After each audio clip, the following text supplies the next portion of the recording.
ഉമർ ഫൈസിയെ സമസ്ത മുഷാവറയിൽ നിന്ന് പുറത്താക്കണമെന്നാവശ്യപ്പെട്ടുകൊണ്ട് സുന്നി നേതാക്കളുടെ സംയുക്ത പ്രസ്താവന. സമസ്തയുടെ പോഷക സംഘടനാ നേതാക്കളാണ് പ്രസ്താവന ഇറക്കിയത്. വഖഫ് ബോർഡ് പുനഃസംഘടനാ വിഷയത്തിൽ ഉമർ ഫൈസി കള്ളവും തെറ്റിദ്ധാരണയും പ്രചരിപ്പിക്കുന്നു എന്നുള്ളതാണ് ആരോപണം. സമസ്ത പദവികൾ ഭൗതിക രാഷ്ട്രീയ താൽപര്യങ്ങൾക്കായി ദുരുപയോഗം ചെയ്തു. വഖഫ് ബോർഡിൽ 2 RSSകാരെ നിയമിക്കണമെന്ന് UDF സർക്കാർ കോടതിയിൽ പറഞ്ഞുവെന്ന് CPM വേദിയിൽ കള്ളം പ്രചരിപ്പിച്ചു തുടങ്ങിയ ആരോപണങ്ങളും നേതാക്കൾ ഉന്നയിക്കുന്നുണ്ട്.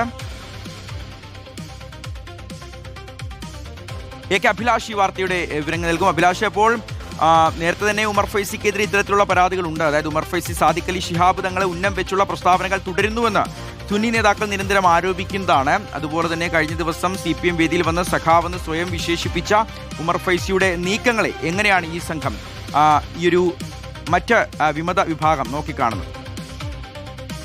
ശിവത്തെ ഒരു ഇടവേളയ്ക്ക് ശേഷം സമസ്തയിൽ ഇരുവിഭാഗവും തമ്മിലുള്ള പോര് മൂർച്ഛിക്കുകയാണ്. കാരണം ഉമർ ഫൈസി മുഖത്തിനെതിരെ ഒരു വിട്ടുവീഴ്ചയും വേണ്ട എന്നുള്ളൊരു നിലപാടിലേക്കാണ് ഇപ്പോൾ വിമത വിഭാഗം അല്ലെങ്കിൽ മുസ്ലിം ലീഗ് അനുകൂല വിഭാഗം മുന്നോട്ട് പോകുന്നതെന്നാണ് ഈ പത്രക്കുറിപ്പിടെ നമുക്ക് മനസ്സിലാക്കാൻ കഴിയുന്നത്. കാരണം കഴിഞ്ഞ ദിവസം ഉമർ ഫൈസി മലപ്പുറത്ത് CPM സംഘടിപ്പിച്ച ഒരു പരിപാടിയിൽ പങ്കെടുക്കുകയും ഈ വഖഫ് ബോർഡ് പുനഃസംഘടനയുമായി ബന്ധപ്പെട്ട് സർക്കാരിനെതിരെയും അതോടൊപ്പം തന്നെ മുസ്ലിം ലീഗ് മന്ത്രിമാർക്കെതിരെയും രൂക്ഷ വിമർശനം ഉയർത്തുകയും ചെയ്തിരുന്നു. അതായത് KSMസയും സഖാവ് ഉമർ ഫൈസിയുമുള്ള ഒരു വഖഫ് ബോർഡ് പുനഃസംഘടിപ്പിക്കാൻ സർക്കാരിന് താല്പര്യമുണ്ട്. അതോടൊപ്പം തന്നെ RSSകാരെ ഉൾപ്പെടുത്താമെന്ന് സർക്കാർ കോടതിയെ അറിയിച്ചു അല്ലെങ്കിൽ സമ്മതം അറിയിച്ചു എന്നടക്കമുള്ള ആരോപണങ്ങളായിരുന്നു അന്ന് അദ്ദേഹത്തിന്റെ ഭാഗത്തുമുണ്ടായത്.